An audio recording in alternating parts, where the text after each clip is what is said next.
Hey everyone, it's William Moore. You're watching Beyond the Ties That Bind, and today this is a special broadcast. I have a man here who I am absolutely proud to call my friend.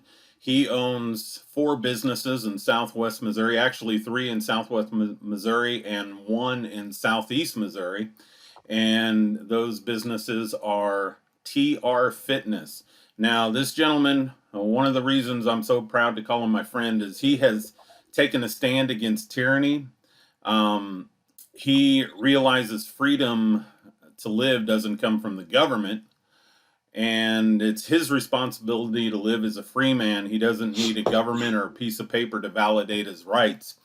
And with the recent lockdowns and stay at home orders here in the state of Missouri, you had a lot of people, a lot of Republicans in government, local government, such as county executives and mayors and city administrators, that were wanting particular businesses to shut down if they weren't the large box stores. They wanted these little businesses to shut down. Well, my friend Michael Morgan, how you doing today, Michael? Great. How are you, William? Doing great. My friend Michael Morgan, he made a stand. He made a stand against the government. He kept his businesses open because government doesn't have the right to tell us how to live, does it? It doesn't. And, before we even get going with this, William, I want to say one thing. Uh, we've been friends for a long time. I appreciate everything you're doing. Um, I can't tell you how much I've learned from you. I remember the first day we met, and I thought, man, this guy's crazy.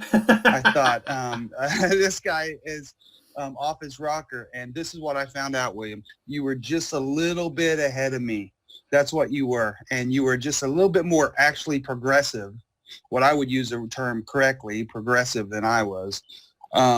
And I appreciate your friendship, and I've learned a ton listening to you. So I just had to get that out All right. before Well, we start. I appreciate that. And I've learned a Yeah. lot from you too. So, I mean, we've had, phone conversations back and forth, conversations back in the gym, and learned a Yeah. lot from you. So it's an exchange. I Good mean, ones. we learn from each other. Uh, I want Right. I want to start by having you kind of tell your story from the beginning of the lockdown and the processes you went through with. Maybe we'll start with Branson because that was an easy one. Um, Yeah. and then we can move to the other locations. What actually happened at the beginning of the stay-at-home Okay. orders? Okay. Yeah. We have the Branson location, which was my second location that we ever opened. Um, Branson's a little bit of a special case because Branson for a gym doesn't react like my other gyms do because it's a tourist town. Branson's actually not as large as people think. There's about 10,000, 11,000 people in Branson, but so they need the tax dollars in order, for revenue. About March the 24th, we got word that we were going to have to shut down Branson, and we resisted for about a week. And what was happening at Branson, why I chose not to pick the fight with the city of Branson so much, is you basically have, I believe, 7 aldermen, and there was actually one alderman that is a libertarian. That's not as far as maybe we are, but he's a libertarian. His name's Kevin, and he was awesome. He was the only one that voted no, not to shut down Branson.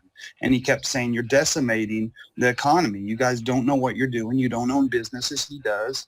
So I was in contact with him during this whole ordeal, and he was great. Um, I eventually had to shut down Branson, not because I didn't want to, not because I'm not the type of person, and we'll talk about the other locations that wouldn't shut a location down, but they shut all of Branson down. So Branson is this unique place where for a few months out of the year, people are on unemployment.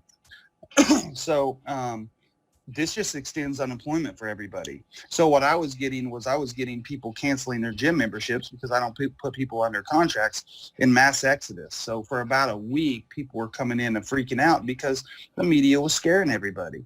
So of course, this fear, the sheep just run crazy. And we finally had to make the decision in Branson. Do we shut down and stop the bleeding and not pull from people's accounts? Or do we allow this bleeding to happen at the scariest time? So I know that you're under the same belief as I am. There's no difference in I don't know what the date is. There's no difference in today and March 24th. The only difference is perception. And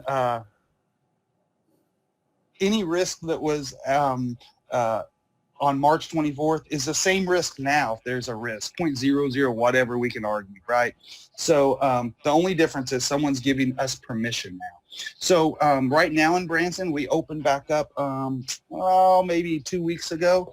And I purposely, I was forced in Branson to open up with the rest of the city, the rest of the county, just because when you shut down Branson, they're not producing anything. They're not manufacturing anything. So if you shut down Branson, instantly nobody has any money and people have to go on unemployment. So that was an easy choice for me, just to stop the bleeding. Okay. So, I'm glad to hear that you have a libertarian in Branson. Maybe Branson can increase that number over the course of the years.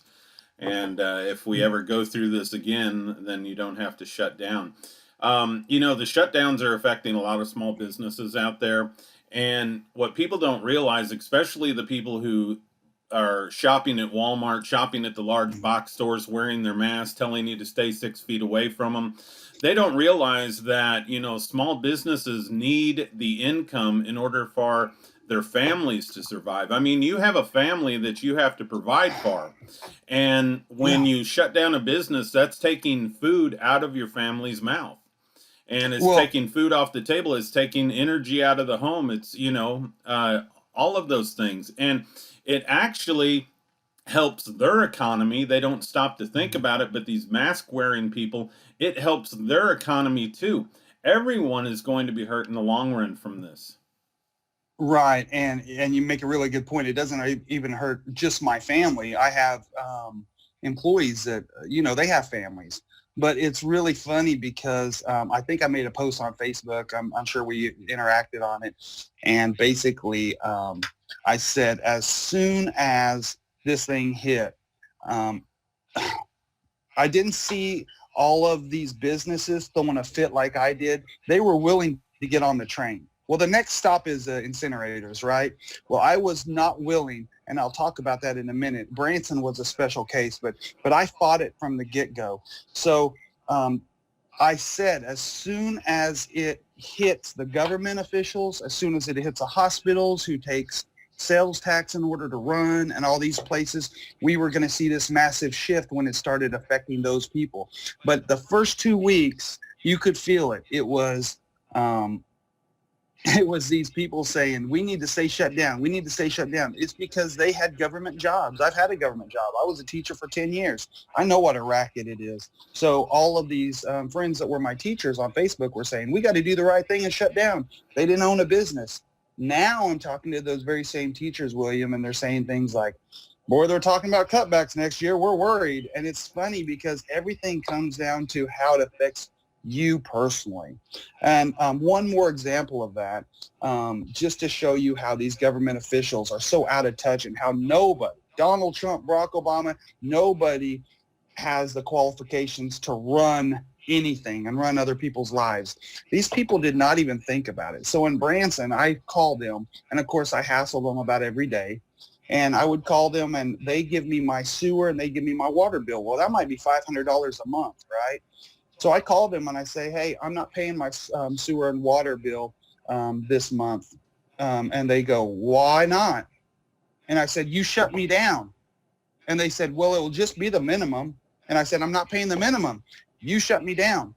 And then I said, as far as my city license goes, I want a refund, or I want a proration on that. And they acted completely shocked and said, not one person out of all, there's 212 hotels in Branson, not one person. Now you tell me how much electricity and sewer and water the hotels use, just as a baseline, even if they're not open. Nobody had called them and said, they said, well, if we give you a proration, it's only going to be like $8 on your city license. And I go, I don't care if it's 1 penny. I live my life with a set of morals. And if it sinks me, if it makes me go bankrupt, I'm going to keep those set of morals. So this is how deep these government officials are doing. They sit on a board and they just go, everybody closed, and they don't think about the ramifications that they're actually giving utilities to these people, and they're going to want to resist paying those. So that brings me into a post really quick that I just saw last night that they are actually taking down from Facebook. Snap Fitness out of Springfield. They're furious about this. They tried to do the good thing and play nice and close early, William, which is the craziest thing. They tried to be the community. Like the only job of a business is to make profit. And by making profit, good things happen, right? Exactly. I mean, it feeds a lot of mouths. Capitalism's fed more people than, I mean, isn't that Rush Limbaugh's famous thing? He says capitalism's fed more people than generosity or ever could, right? So they're furious because they're getting hit with all of these bills from the city of Springfield for $500, $400, $300, and they're being forced to pay it while they haven't used any of the utilities. And and Facebook is coming in there and policing it and taking it down. Every time they put it up, Facebook comes and takes it down. So people are having to screenshot this and share it. All they're doing is sharing fact, and they're being censored. And yeah, well, Springfield's a different story altogether. I mean, I never thought that I would see such communism in Springfield. You've got Ken McClure, who's the mayor there, and then you've got Führer Bob Dixon, who was in Missouri state government for a while. And these Republicans are actually acting worse than Democrats in a lot of places. Especially Springfield. I'm hoping that these two guys, no longer have a job at the next election, although I'm not into elections. But I hope that the people in Springfield, that as far as a large city is concerned, is usually pretty conservative. And the people there they hold to, a philosophy of freedom, maybe not as progressive as you and I.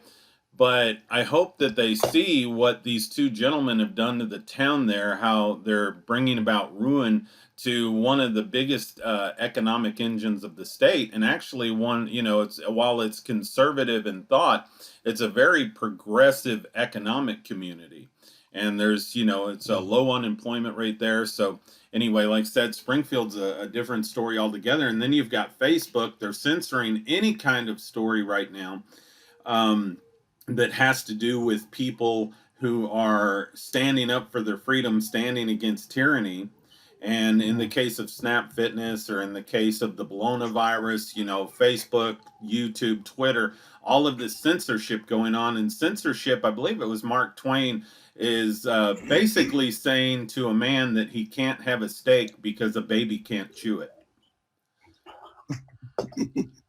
And it sounds like something he'd say. And that's that's what censorship is. And because we're at a time in history now where you have to protect everyone. You can't say anything that might make somebody think or might offend somebody.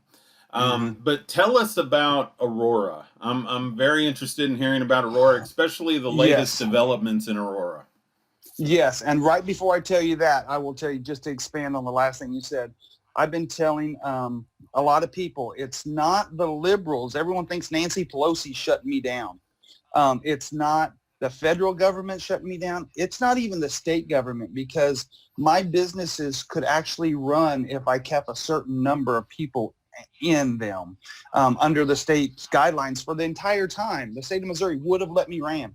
If you look at a map and you look at who voted blue or who voted red, the map's basically Kansas City and St. Louis. It's blue. Everything else is red. It's these red counties, William, that are shutting people down and overreaching. It's these health department leaders who everybody resents the health department, right? Are there some things that they're trying to look out for? Of course, but the health department, this was their time to shine.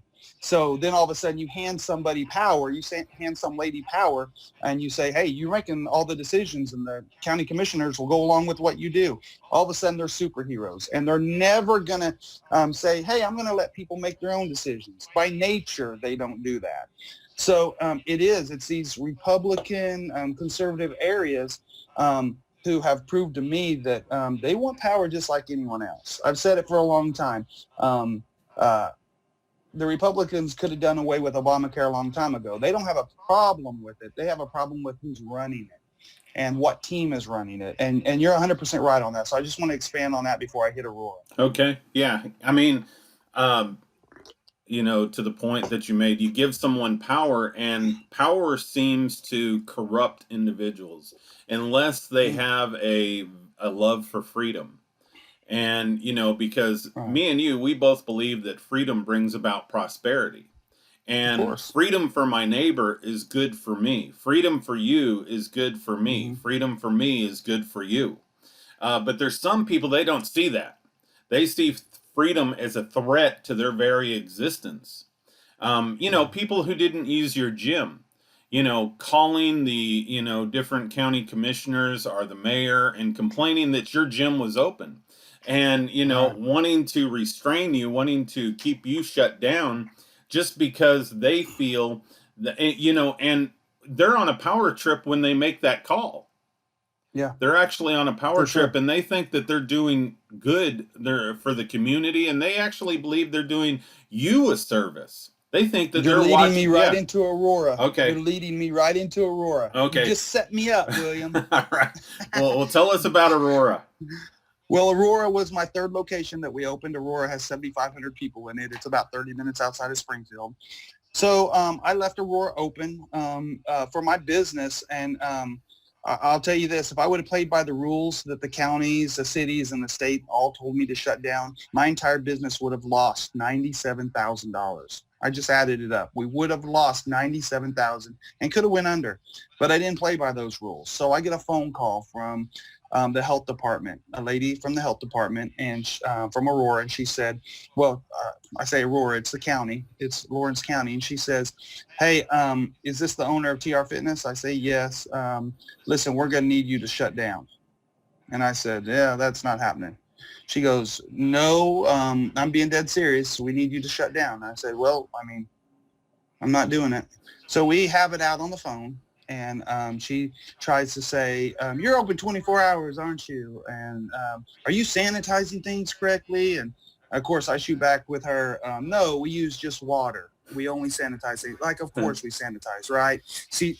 They're on a power trip. So, anyways, she said, I will get you shut down. And I said, well, we'll see, and we'll get lawyers involved. So 2 weeks go by. I hear nothing. I would have been shut down those 2 weeks, which would have been catastrophic, right? So I think nothing's going to happen. And then all of a sudden, my manager calls me, and there's police officers at my gym. And I said, put me on with them. And the police chief says, hey, listen, we're shutting you down. The state's closing everything down. And I said, that doesn't affect me one bit. And he said, but the county today has issued tighter restrictions, and they've named fitness centers as non-essential. And they took it a step further and said non-essential businesses cannot have people come in. So I look at this, William, like you would. I don't care if the virus is killing 50% of the people. Like, if you're going to play those statistics, you're not playing whether we have property rights or not. Either I have property rights or I don't, and that's black and white. If I'm going to say, but only 1% of the virus is killing people, right? Then whenever it gets up to 50%, all of a sudden I go, well, I have to kind of go, well, it is pretty bad. Maybe we should shut down. No, it doesn't matter if William and Michael both die. Somebody has property rights, and you can't take that from them. So I go up, and it's kind of funny. We go, my manager Marshall and I, we go to Aurora and see the police chief the next day. So I walk in there, and he walks out of the room yelling at me, pointing at me. I look over, and this guy was getting ready to use some power, and my manager was smart enough. He pulls his phone out and starts recording him. And you've never seen a 180 like this, William. Oh, guys, I feel horrible. I'm actually on your side, and everything. You have to video record these authority figures. You have to. So he was smart enough to do that, and he said, hey, listen, they did vote. I'm sorry about the alarm. That's all right. So he did vote. Where did you go? Where did you go? Yep. I'm getting you back up. Sorry about that. There you are. There you go, William. Sorry about that. That's the alarm okay. went off. So he ended up, I told him, I said, the ordinance unless there's an ordinance that has been voted on, I talked to attorney, which I had, and he said, listen, unless they voted on an ordinance, which they can show you specifically stating what he's telling you, you don't have to shut down. So he ends up saying, hey, I'll email it to you. Go shut down. I said, I'll wait for the email. He did email me a little short ordinance that they supposedly voted on. So I get a phone call in the meantime from the city administrator, and he is a member of my gym. So he starts yelling at me and giving me the power trip and saying, we will shut you down, and who do you think you, blah, blah, blah, blah, blah. So anyways, it got to where it got so bad to where I told him that we were going to be going to court over it. His attorney actually called me and all this stuff. So, of course, we were forced to shut down for 2 weeks, and I was so furious, and I'm glad we're building up to Leadington, because one, I shut down. One, I only had to shut down for half the time. The other one, I just said, forget it. I'm not shutting nothing down. So I'm getting more angry as time goes on. So we completely had to shut down. Instead of shutting down for 5 weeks in Aurora, I shut down for 2 weeks. We flooded phone calls to the city administrator, who was a member of my gym. We locked him out of my gym. We gave him his money back. And 2 days ago, he shows up at my gym, William, trying to get in to get a good workout in. And you can imagine how that went, because my manager wasn't having it. He thought that he could flex on us. He thought that he could shut us down, threaten bankruptcy on us, and just come in. And that's what government employees don't see businesses as people. They see businesses as a building, like you would a Capitol building, right? And it's his right to use that if he so chooses. That's my private property. So he buzzes the door this 2 days ago, and my manager says, you're not coming back in. Well, the bad news for him is I'm the main gym in town, and he works out there all the time. I had the manager let him know that he wouldn't be on our property, and if he wanted to pay me half a month for every single member, that we could talk. But don't call me if that wasn't the case. So there has to be ramifications, and everybody has to hurt when something like this happens. If you're only going to have business people hurting, that's a small section. That's 5% of the population. That 95%, they have to feel it in some way, and you're starting to see a shift because they're starting to feel it, and it's personal. Yes, exactly. I mean, you have, the people in the beginning with the stay-at-home orders, you had people, and I've noticed this in social media, to where everybody was crying out, hey, we've got to stay at home. We've got to stay at home. We're under quarantine. We can't go out. You need to do all of your shopping, for the next 2 weeks, because this is only going to last maybe 2 weeks. You need to do all your shopping, get it out of the way, and stay at home with your family. And then as it continued to progress, then they started changing their mind. Then they were getting tired of it. Some of them just being, cooped up in the house, for 24/7. They were getting tired of that. But what really started to affect people was the economic impact it started to have on the individuals. And that's when they started to feel it. Or they couldn't go get their hair done. They couldn't go get their nails done. I haven't been able to get my nails done since this thing started. And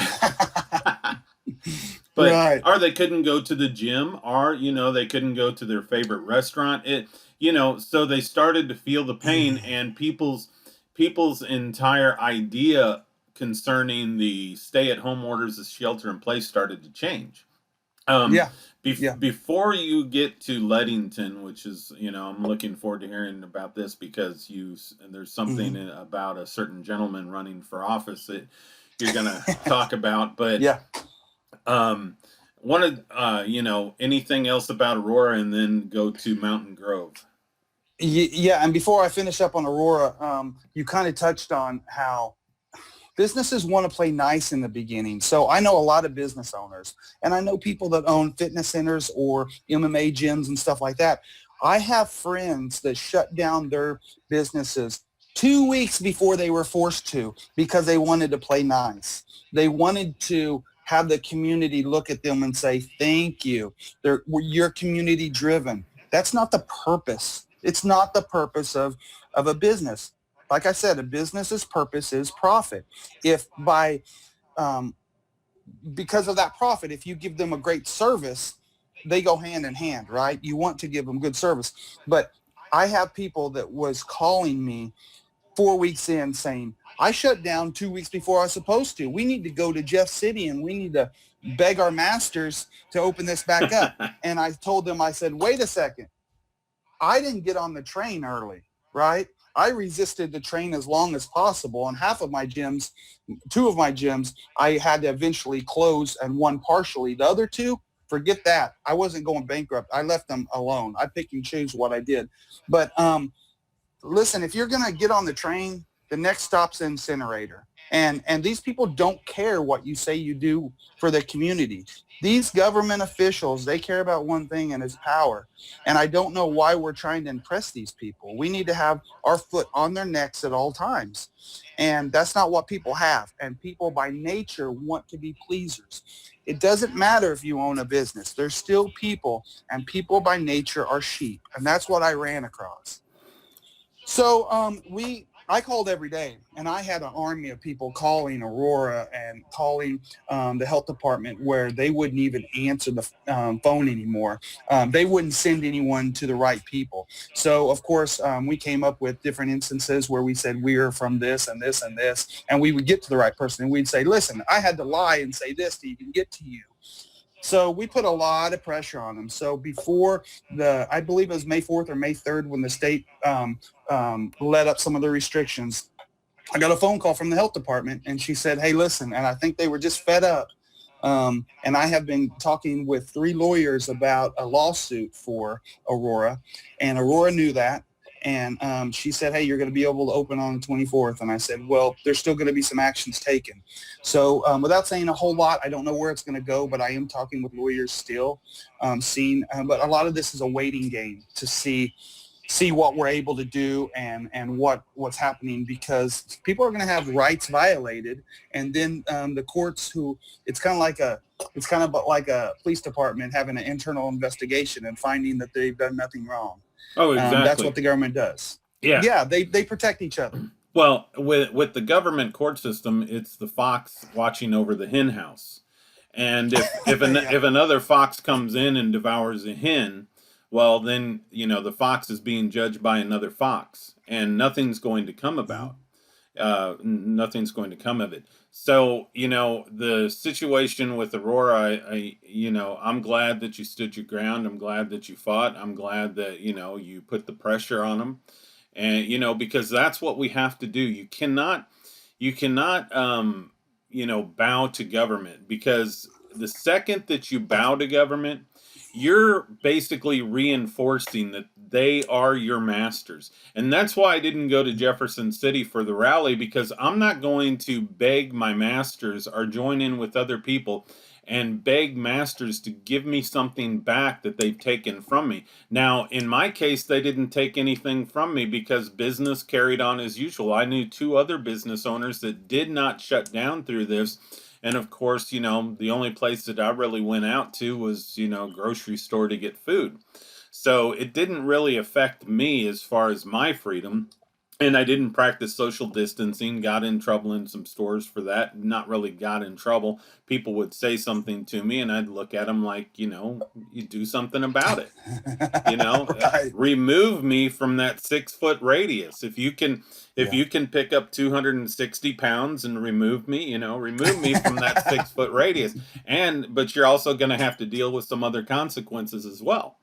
Right. But you give these people, what you do when you submit to their authority is then you give them more authority over you. And Yep. you're actually feeding that monster.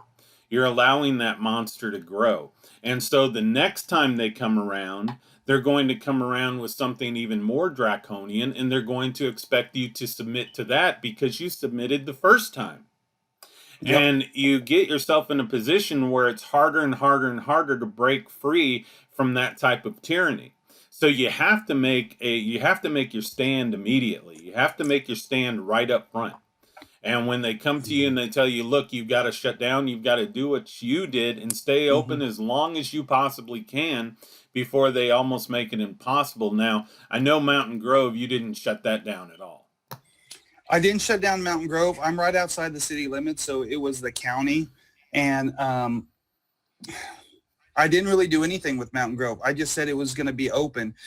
So what I was getting at Mountain Grove is a lot of people, I was getting phone calls from New York and stuff like that, asking me and quizzing me. And I know they didn't want to be a member of my gym. They just wanted to know, how are you still open, blah, blah, blah. And, we get sometimes tiffy back and forth a little bit because I was just on guard about everything.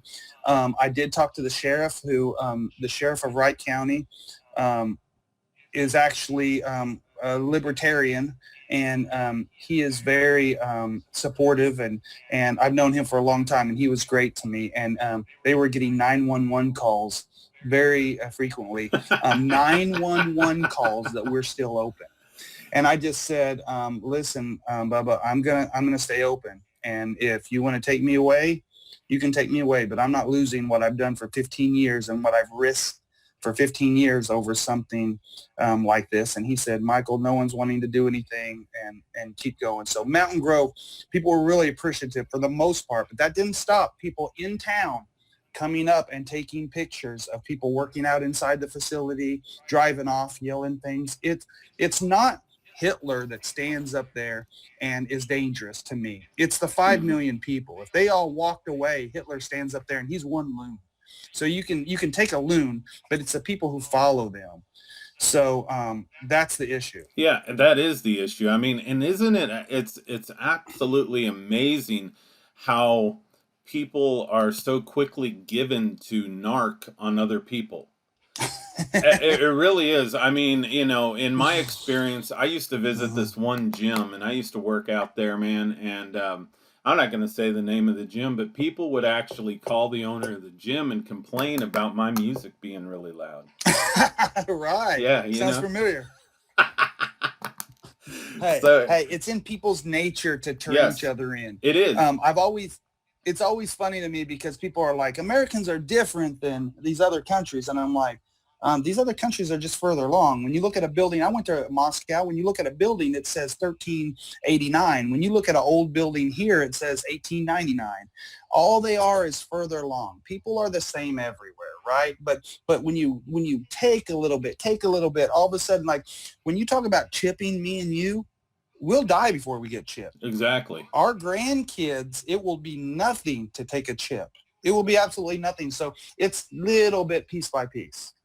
Exactly. Yeah, and that's something too that I have told my wife, that if they come to the door to test, to vaccinate, I'm not going to comply with any of that. I'm willing to die at that minute before I give into them, because I will live and die as a free man before I'll live as a slave or a bootlicker.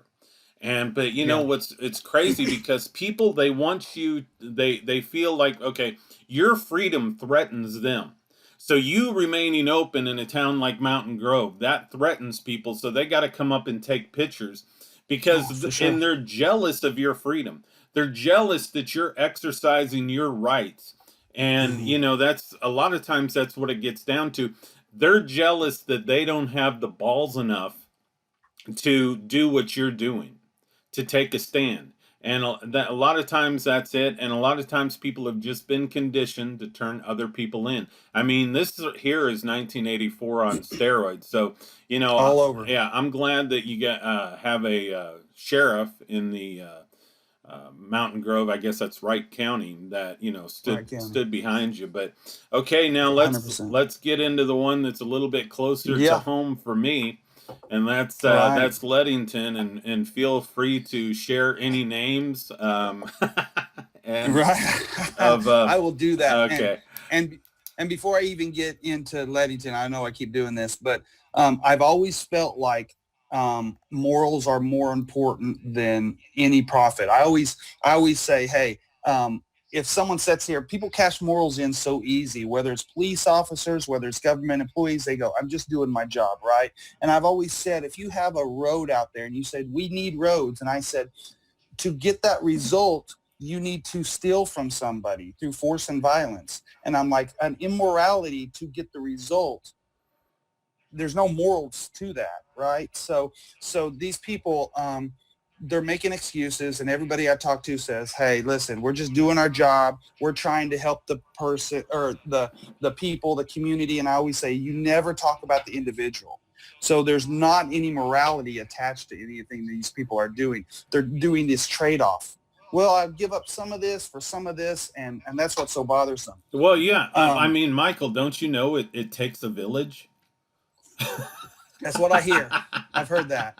It's a disease. It's a mental illness to think of the group over the individual. It Um, really is because, first of all, the group is composed of individuals.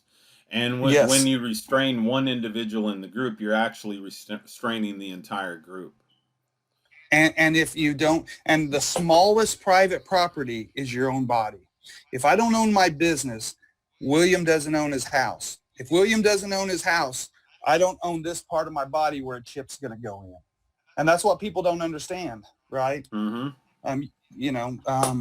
But Leadington, you asked me about Leadington. Yeah, Leadington. I want to get into Leadington because you didn't tell me what was going on at Leadington. You stated that you were going to save it for this interview. So, yes. Tell me all about it. Leadington is a small town of about 500, and it's smashed between a place called Park Hills that's got, I'm just guessing, 10,000 people, and Farmington that's got 20,000 people or so. So Leadington is this little strip, and I'm one of the largest businesses in this strip, and Leadington has had a blow up in their local government where they've had a lot of overturn. They might even have some lawsuits and some things going on. So they're in a little bit of a turmoil, right? So St. Francis County, led by a health department director that is as tyrannical as anybody, they decided that they were going to shut down non-essential businesses, and we were going to be one of them. So they announced on this day, whatever that day was going to be, that we were going to close. And William, I am human. I shut my business down for a day and a half on a weekend.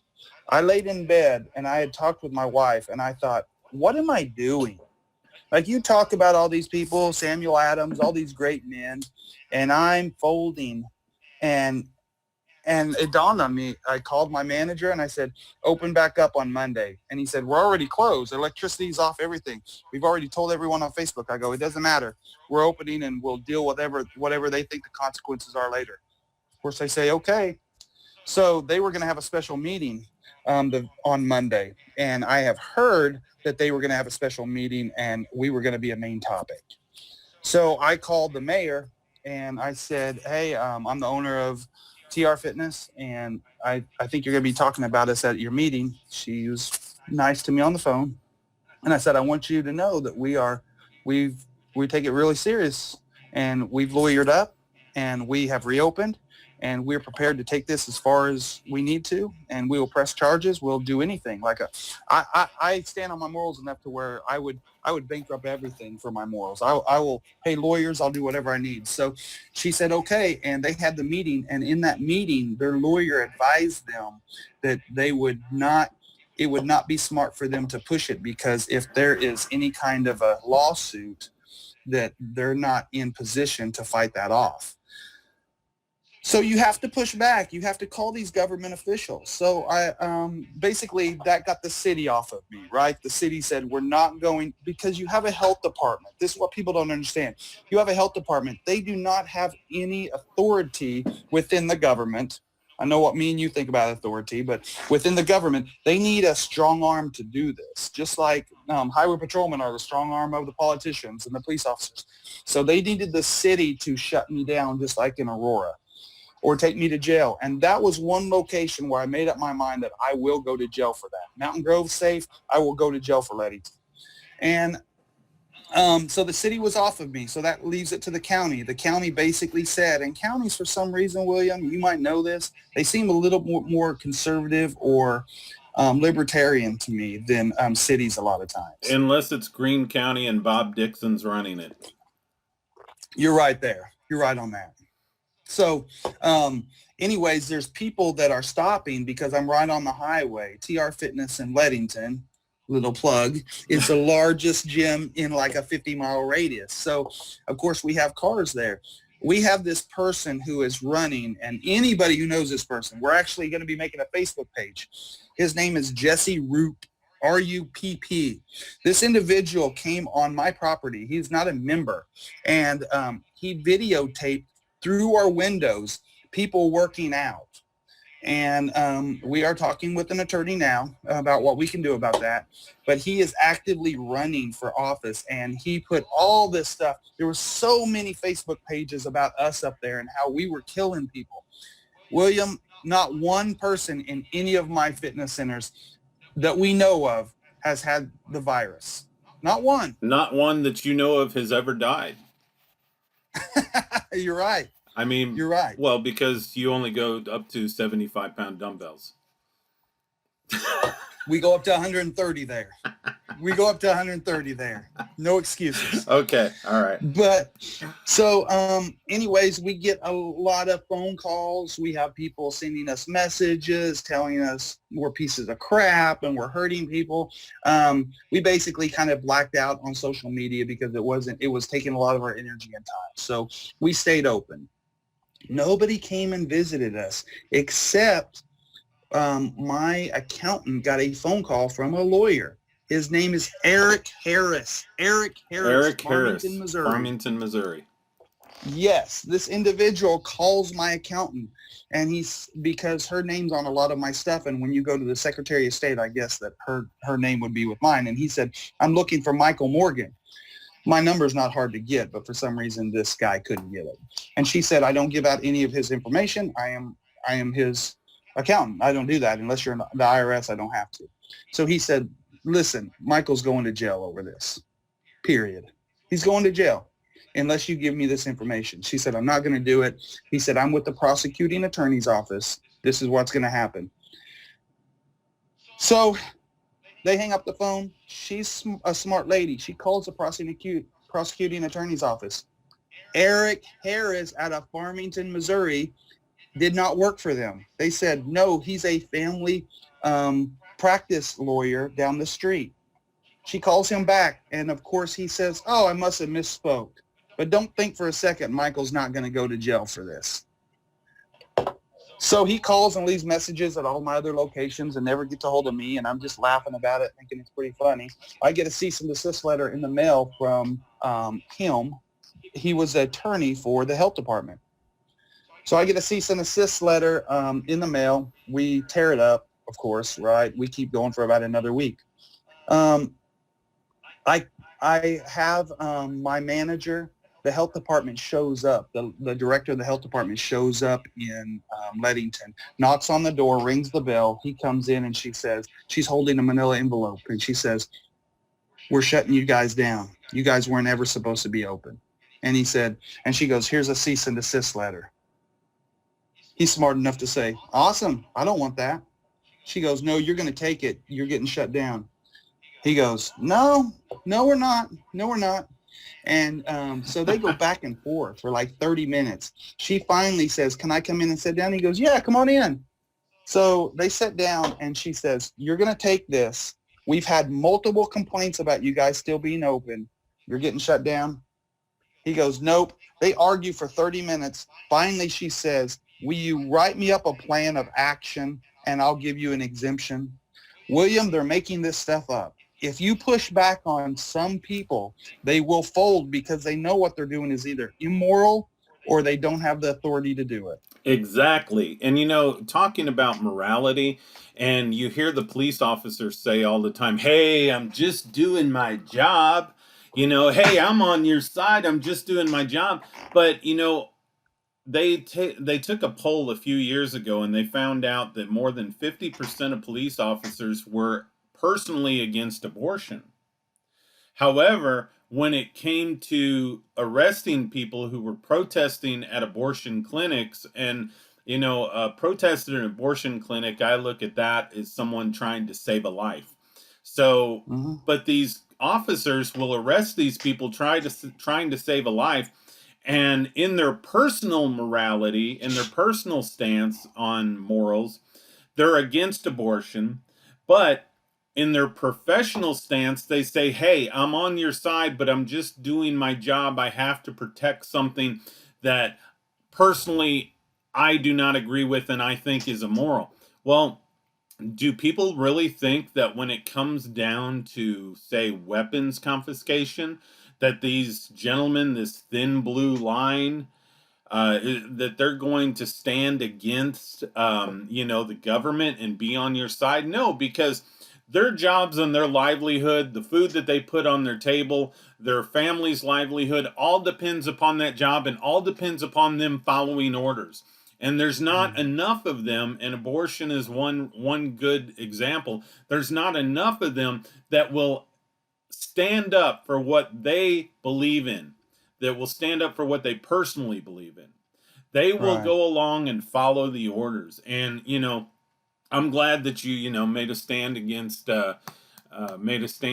all these people in Lawrence County and St. Francis County. You didn't really have to take a stand in Wright County because of the sheriff there. And I've heard a lot about that sheriff. I believe he's been sheriff for quite some time now, hasn't he? Yes, he's not up for re-election, and he's been awesome. His son is actually a police officer in Mountain Grove, and he's a member of my gym. He's awesome. So we have some really good people that are put in some bad positions, but you're right. That when there's a mechanism between you and morality, it makes it easier. It's like the thing that they did a few years ago where they took 100 people and they said, hey, there's a lever and you can pull this lever and the train's either going to hit the one person who is unmotivated, don't care about life, or it's going to hit these two people who's a mother and a father over here, right? Would you pull the lever to make it hit that one individual and kill them over the other two people who are productive, have families? And almost everybody said, yeah, I'd pull the lever and it hit that person over here. So then they take that same scenario and they say, listen, this unmotivated person who's in horrible shape, doesn't care if they live or not, they're standing up on top of a bridge and there's a runaway train, and the only way to stop it is push this person in front of the train. They'll stop the train, but they'll kill the person. When they didn't have the mechanism of the lever and they had to actually touch the individual and push them off of the bridge, they almost all said, no, I would not do that. Everyone in the train would have to die because I would not hurt that one individual. So the lesson of that is, if there's a mechanism, government's a mechanism. So whenever we say, hey, I think there should be taxes for blank program, you say, awesome, come get the money out of my pocket. Well, no one's going to walk up to William and take the money out of William's pocket, right? But if there's a mechanism of having Larry and Curly take it out of your check before you ever see it, they support it because that mechanism interrupts something with morality where it's okay to do it. Exactly. And government, people delegating government, that puts it out of sight and out of mind. So when you're voting upon, robbing your neighbor so you can support, your little pet project, whether it be schools, roads, fire department, EMS, library, you know, it's out of sight, out of mind. But yes, most people would not go and even knock on their neighbor's door to ask them for money to support their pet project. But it's very easy for them to pull that lever in the voting booth and to take that money through delegation to where Right. to where they remove themselves from having to enforce what they're wanting to do. William, in Wright County, this is an example. In Wright County, the sales tax in Wright County is one of the poorest counties in Missouri. In Wright County, the average family of four makes just under $25,000 a year. A family of four. In Mountain Grove, they voted yes on a 9.1 sales tax. It's ran business off, and I have people who say, well, we want nice parks. We want this. We want this. Yeah, they They want nice parks, but they're never going to be able to enjoy them because like you said, a family of four. I mean, making under $25,000 a year, and that's with all four of them working three jobs in that area of the country. I mean, because and I there's nothing that right. pays well. If I'm not mistaken, I believe under 600 people voted yes in a town of 40 or in a city of 4,500. Only 600 people or less. I was thinking it was like 580 voted yes on this measure, and it went through. So what they do is they continue to throw this. They go, hey, we didn't get it this time. We'll get it next year. They just keep throwing these on the ballot. So when you have lawmakers, you don't have law takers. Like your job definition is I'm going to create laws. So when you go up there, they say, hey, what'd you do for us? And you go, I didn't do anything for you. I didn't make any laws. I took some off of the books and I let you keep some of your own money. That's not what the sheep want to hear. The sheep want to hear, we did this for you, this for you, this for you. And I keep telling people, government does not make money. Government takes money, and all they can do is regulate. So when you're asking the government to do something, you're asking them to take something from somebody else and regulate them. It's a mental illness, and you've opened my eyes to a lot of this, William.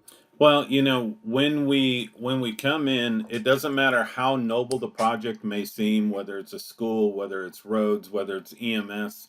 When you come in and you take away from someone for your pet project, that's immoral because you're robbing. I mean, like Lysander Spooner stated, it's a band of robbers. Government, a band of robbers by another name, basically, and they can go and they can loot. But at least the highwayman, the true highwayman or highwayman robber, he is actually more your friend than the government because He's truthful. yes, he's truthful. He's doing it for himself, and he's not telling you that he is going to take this money for your own good and then return week after week and rob you again. So, the highwayman, he comes once, that he's taking your money for his, his pleasure, Wow. and then he's gone. But the government, they stay around, and week after week they rob you. And they try and tell you that what they're taking from you, they're going to turn around and use for your own good. It's a lie and it's robbery. Because government, I mean, why are so many people in government making a living at controlling other people, or actually making a fortune? I mean, look at the senators up there. They say the Senate pay is a couple $100,000, just around that mark, yet most of these people are millionaires.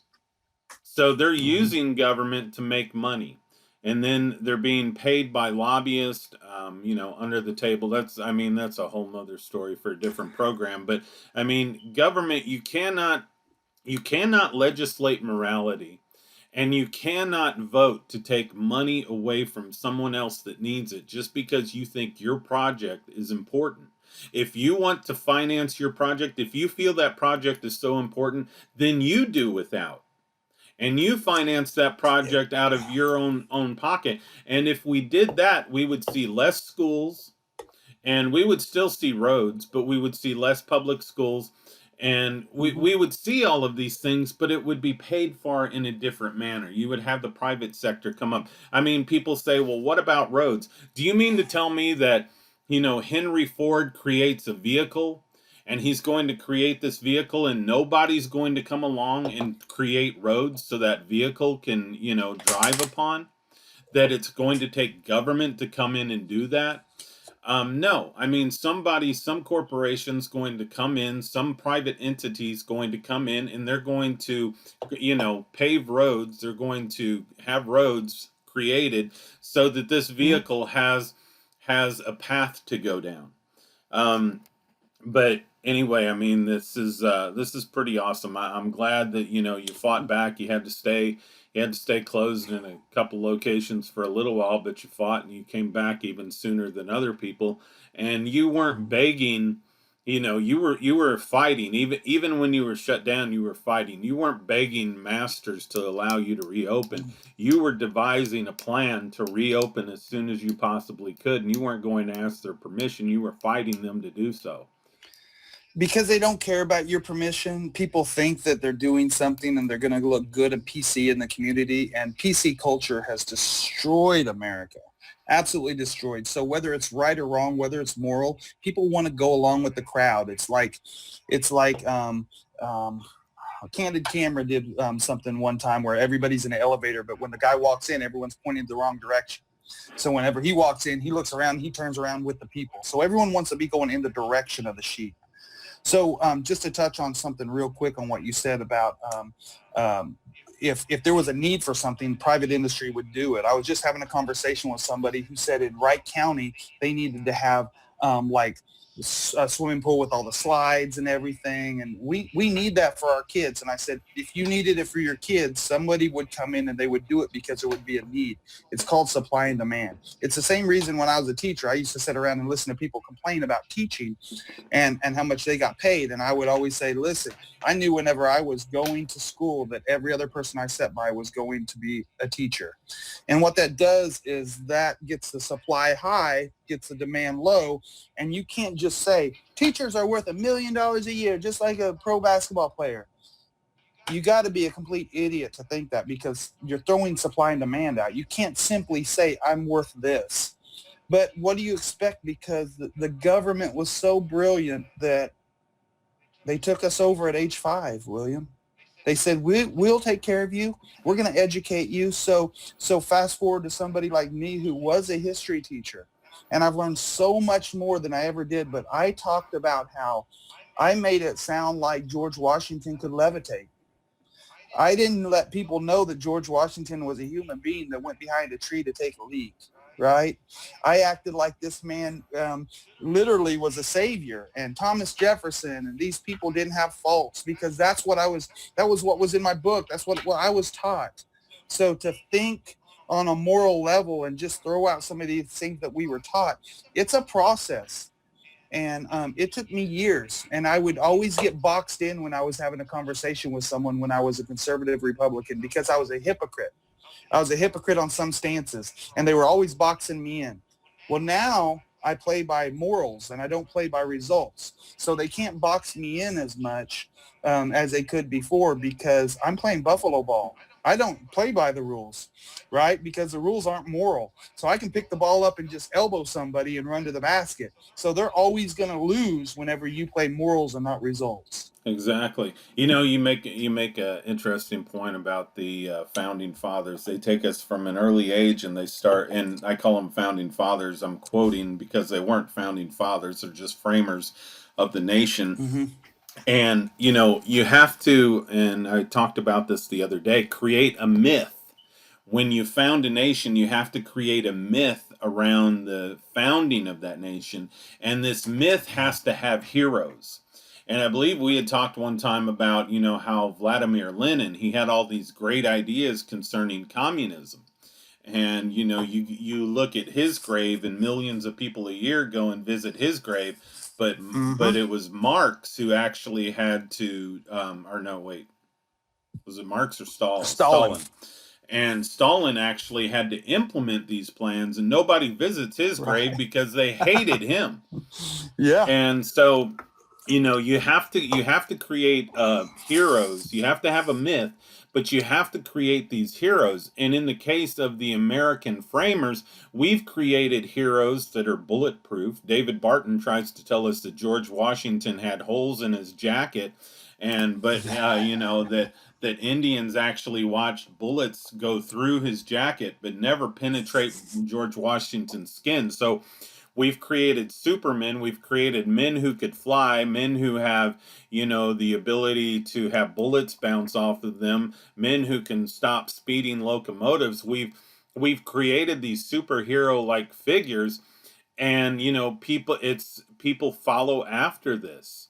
People follow after this fantasy that's been created, and then it becomes a crime to speak against this fantasy or this myth, this For mythology sure. that is government. But anyway, just want to say thanks. I think we're going on an hour here, but and I knew we were probably going to go longer than 20 minutes, but Right. anyway, You can edit me. Feel free. It no, won't I'm make me I'm not mad, going to William. edit this at all. I'm going to leave this as is, because I think that people are going to want to hear this, and I'm hoping that it motivates people. I'm hoping that once I put it out on YouTube and Facebook, that it motivates people to take a stand. We've got a gym here in the St. Louis area, House of Pain. I don't know if you've heard of them, Right. Joe Corbett, I have. and Yep. he is doing the same thing you're doing. He's making a stand, and he stated, I'd rather be out riding my Harley right now than to be dealing with all this government BS. But I'm dealing with it because I've got to stay open. I've got a living to make, and these people aren't going to pay my bills. if I shut down, which that's what my barber, he stated. He told me when I came in, I said, "Man, I'm surprised you're open." He goes, "Man, I told the health department if you're going to pay my if you're going to pay my house payment, if you're going to pay my car payment, if you're going to pay for my utilities, if you're going to pay for my food, and you're going to give my wife an allowance to go out shopping every week," he said, "then I'll shut down. But until then, I'm not shutting down. I'm staying open." And they said, yeah, William, they said, okay. They backed off because he stood up to them. And that's what you have to do to these people because actually they're more scared than you are. The only thing that gives them the yes, only thing that gives them any type of courage, and it's a pseudo courage, is the fact that they have that badge and they feel that they have the community standing behind them. But once they find that's out that it. the community's not with them, not standing behind them at that point of interaction between you and them, and you stand up to them, they back down because they lack any courage. If they had courage, they wouldn't be police officers. William, They wouldn't be you just government said it. officials. You just said it, and that's why whenever you said you didn't want to go beg your masters to open up businesses, if they would have picked one day, and I'm in a lot of groups with 75,000 people, like Reopen Missouri and all these groups, if they would have came up and said, on this date, everyone's reopening, everyone, and everyone would stick together, we would win, but they don't. They by nature, government puts us into groups and then pits us against each other. They love it, and that's what's happening. So It, it's pretty aggravating, but I don't know. I think this was a test. I think that we're going to see this come again, and I think they know how we're going to respond from it. Well, you know, in Missouri, we find ourselves in the middle of this, in the middle of the nation, and Missouri is pretty much open back up, except for St. Louis County and Sam Page being the commissioner there, and then you have Linda Crewson in St. Louis. But I think they're getting ready to open up because they fear the lawsuits that are coming their way. However, Sure. the rest of the country is still in the middle of this. You have a lot of governors who are stating, mayors who are stating that they're going to keep everything locked down until there's a vaccination.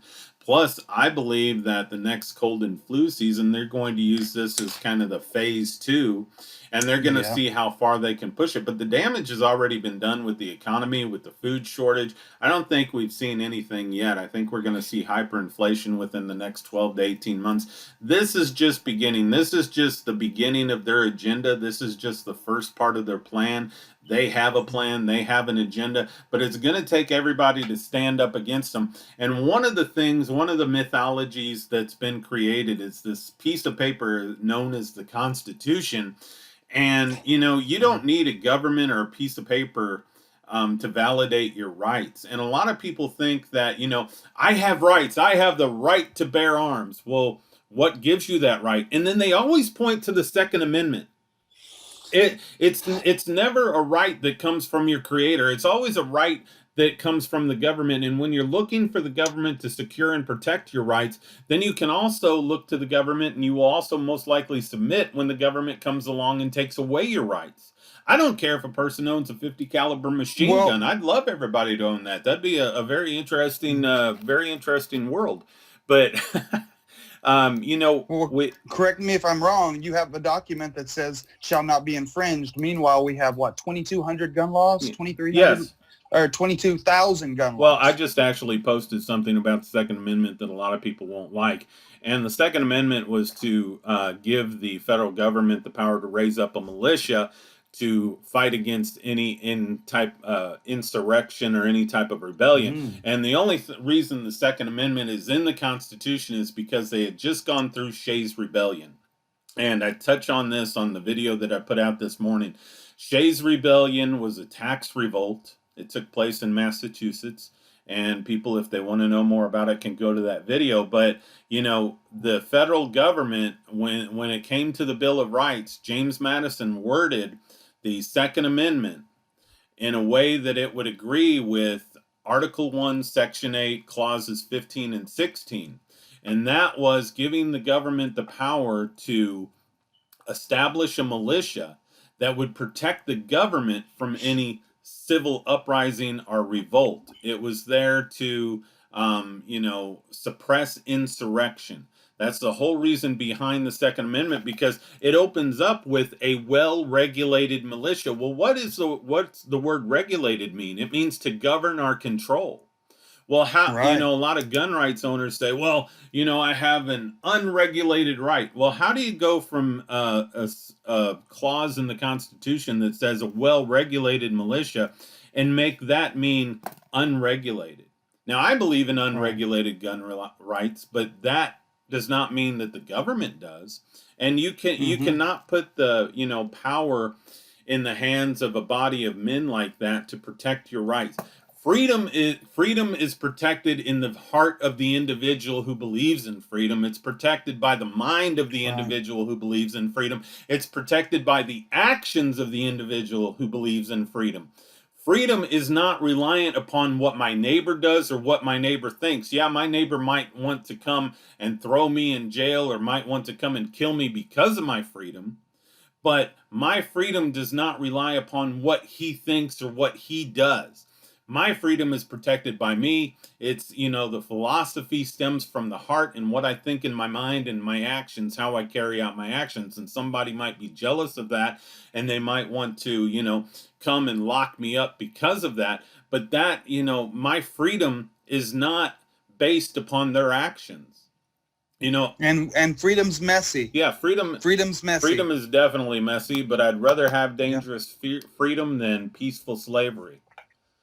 100%. And I know we're kind of on the way out here. And let me say one thing, because I always talk about how I love what you're doing. And I've always said you would be great doing a podcast. This is right up your alley. Everybody needs to take some kind of responsibility. And mine might not be on the scale, William, that what you're doing, but I'll give you one example of one thing that I felt like I needed to do. I don't know if you heard about the emails. There was 971 emails that they were sending to the health department, basically The in St. Louis Yeah, County. the Sunshine Law. The sunshine law. Someone came in there and sunshine lawed it, and got a list of all of them. And I went through every one of them, William. It took me hours. You can ask my employees. I personally made hundreds of phone calls to these businesses, making sure that they knew that they had rats in their businesses. These people are putting everything on the line, William. They're putting their child's safety. They're putting everything. They're risking everything. And then just to have somebody who's an employee turn on them, Benedict Arnold them, just disgust me. So I called and talked to hundreds of people, and it was the weirdest phone call. I said, hi, I have a business, and they were shocked that I called. And I said, I want to let you know that this person, I'd say their name, and I would say, if you want me to send it through an email to let you see it, I sent emails. I sent it to these businesses. So everybody needs to take some kind of responsibility, even if it's small, and do their part. The government doesn't care if I was out $97,000 and I had to shut my doors. They would just say, well, I'm sorry, everybody had to do that. They don't know what you're going through because they don't care. Not until they shut down business for a long enough period of time to where it's not funding their position. Then they care, Yeah, right? exactly. But they don't think they're surface level. They don't think that second and third level. So I appreciate what you're doing. This has been the best thing, to get to drive down the road and listen to your podcast. Well, I'm glad you do, and I appreciate that, man. Great, Yeah. I love doing this because I love educating people about freedom and the history of freedom and the mythology that we've been led to believe. Exposing that for what it is, a lie, because the people who founded this nation, they did not believe in individual freedom. They were out to protect their own interest. And if you believe in individual freedom, you don't need to write anything down on a piece of paper. Exactly. Good But point. if you're Good wanting point. to control some portion of the population, then you write down on a piece of paper, then you scribble it down on a piece of paper, and you call it what? You call it law. You said it right a few podcasts ago. It was a coup. Yes, That's what it was. exactly. You hit the nail on the head when you said that. Yes, because they were established under the Articles of Confederation. Man, that's another topic for another day. But anyway, Michael, thanks for joining me. I mean, I want to get this out there. I'm hoping that people see this, and business owners that were in the same predicament you're in or we're in will see this and say, you know what? I believe in freedom, And I want to serve my community, and I'm going to serve my community by opening back up. And because I know that Sure. I have people that watch this in Arkansas, that watch it, and Arkansas is not shut down, but watch this in Illinois, Kentucky, and a few different areas. So, and there are a couple people who own businesses. So I hope that, they'll open back up. And I'm going to point this out, send this to, I believe his name's Joe Corbett with House of Pain here in St. Louis, and let him see this, and that just to motivate him to continue to fight St. Louis County, because if Right. St. Louis County's got to be the most corrupt county in the state. Oh, for sure. And For sure. the it's but Greene County's not far behind with Führer Bob Dixon, and we see though that not many people Yeah. are far behind with this. But anyway, man, I'm always pulling for you. I'm proud to be your friend, and your family has got to be very proud of you for taking a stand, because you're taking a stand for them. And Yeah. you're standing up for what you believe in. And I know your kids right now are too little to fully understand this, but one day you can show them this. You can show them this podcast if YouTube allows me to Yeah. still be on, and they're going to be proud of their dad that he made a stand when all of this was going on, when everybody else was bowing and licking boots. Well, I appreciate it, William, and keep up the good work. All right, sir. Have a great day, and we'll talk to you soon, Michael. Thanks for joining us. Thank you. Okay. Bye. Bye-bye.